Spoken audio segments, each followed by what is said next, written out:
Welcome to today's Explainer. You know, our goal here is pretty straightforward. We want to cut through the absolute noise of our hyper-connected world and separate scientific reality from viral fiction. And we're going to do it by mapping out the facts directly from the source to create a beautifully clear picture of what's actually true. So, here's our roadmap for today. We've got 1, the misinformation age, 2, nutrition, balance over perfection, 3, climate, our warming Earth, 4, Wardenclyffe, Tesla's wireless dream, 5, electrifying the moon, and finally, 6, trusting the evidence. Let's jump right in. All right, Section 1, the misinformation age. We live in a world where information goes viral in a matter of minutes, right? And because of that, oversimplified wellness advice can incredibly easily morph into accepted, unquestionable dogma. So it begs the question, why are nutrition myths just so incredibly hard to let go of? Well, as nutrition scientists at Abbott point out, food is deeply emotional. It's not just fuel for our bodies. It represents our culture, our comfort, our daily routine, and even entertainment. Because of all that, we become naturally defensive about our own personal eating habits. When algorithms reward attention-grabbing, fear-based posts over nuanced science, well, those deeply held emotions get triggered, and fiction ends up spreading far, far faster than fact. Let's break down one of the most common myths out there. The viral belief tells us that we must eat perfectly to be healthy. Like if your diet isn't flawless, you're somehow failing. But evidence-based research champions something else entirely. The science shows that consistency and balanced variety are far more sustainable and honestly healthier in the long run than the anxiety-inducing pursuit of strict elimination rules. It's really all about balance over perfection. And then there's this massive food myth, the belief that processed foods are always unhealthy and must be completely avoided at all costs. The scientific reality is much more nuanced. Processing actually exists on a spectrum, and while health agencies are still officially defining the term ultra-processed, labeling literally all processed food as inherently bad completely ignores its essential role. Processed foods are absolutely vital for global food accessibility, affordability, including meeting basic nutritional needs with a balanced diet. Moving right along to Section 3, climate, our warming Earth. Let's shift gears from the microscopic scale of our personal nutrition to the macroscopic scale of our entire planet.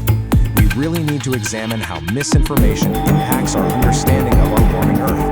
There are a handful of persistent myths surrounding global warming that we just have to debunk. First up, the idea that natural cycles explain global warming. The actual fact is, human activity is accelerating changes in decades that would normally take hundreds of thousands of years. Second, we've all heard the old, it's freezing outside so global warming is fake argument. We have to separate short-term weather and long-term climate changes. Next, the myth that extreme heat and wildfires are somehow totally unrelated to climate. In reality, warmer, drier conditions actively fuel longer, much more intense wildfire seasons globally. And finally, the whole geopolitical blame game. Yes, China is a massive emitter today, but Western nations have contributed heavily to atmospheric carbon over the past 200 years. It's a highly complex, human-driven issue that requires a nuanced global understanding. To put a hard, undeniable scientific fact on the table, let's look at this number.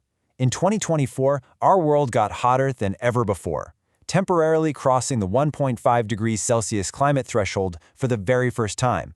I mean, this isn't some abstract theory. It's a measured, observable reality. Which brings us to a really crucial point, perfectly captured by the World Wildlife Fund. Addressing climate change is absolutely not a problem we can just kick down the road for future generations to deal with. We are already seeing devastating effects on global food supplies and extreme weather. It is an immediate crisis that requires fact-based action today. We really have to choose to trust the evidence over the comfort of denial. Okay, Section 4, Wardenclyffe, Tesla's wireless dream. Now, let's pivot to a really fascinating piece of history to see how scientific ambition can spark myths that end up lasting for over a century. Back in 1901, backed by the legendary financier J.P. Morgan, the inventor Nikola Tesla began constructing this imposing 187-foot tower on Long Island, New York. His incredibly ambitious goal? He wanted to compete with Marconi by transmitting not just wireless messages, but totally free electrical power across the entire globe. But the hidden reality of Wardenclyffe actually lay beneath the surface. When you look at Tesla's patent diagrams, you see he dug a 120-foot deep subterranean shaft right under the tower, with iron pipes driven hundreds of feet deeper into the ground. Why? Well, because, as Tesla himself put it, his machine needed to get a grip of the earth. He fully intended to pump high-voltage current straight into the ground to resonate the Earth's electrical frequency. He believed this would create standing waves of energy that literally anyone, anywhere, could just tap into. But, as we know, science requires more than just a brilliant vision. It requires practical, economic viability. Tracking this rapid rise and fall, we see a pretty tragic timeline. By 1905, Tesla had lost his vital funding. This was largely due to the sheer inability to monetize free energy and, of course, fierce competition with simpler radio systems. By 1917, the completely abandoned tower was unceremoniously demolished for scrap just to pay off debts. So the physical tower was gone, right?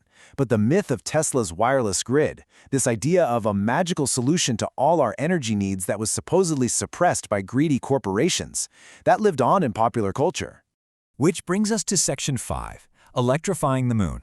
Honestly, this is where the facts become even more amazing than the fiction. In this beautiful twist of scientific fate, Tesla's century-old dream is actually becoming a serious blueprint for the future of space exploration. Modern researchers are actively proposing a system, directly based on Tesla's original Wardenclyffe patents, to wirelessly power rovers, explorers, and maybe even entire settlements across the surface of the Moon. Enter the Lunar Power Magnifying Transmitter System, or LMTS. Theoretically, a solar-powered facility up on the Moon would launch a tuned lightning bolt at exactly 235.55 Hz straight into the lunar surface. This would literally resonate the Moon, creating a standing wave. So instead of having to lay thousands of miles of heavy, expensive cables, geographically dispersed astronauts could simply tap into the resonant antinodes right on the surface for immediate power. It's basically Wardenclyffe, but resurrected in space. No way, right? But you might be wondering, is this just another myth? Well, the science here relies entirely on the Moon having a highly conductive mantle similar to Earth's. Tesla believed the Earth was a conductor. Today, modern researchers believe the Moon's mantle can serve that exact same purpose.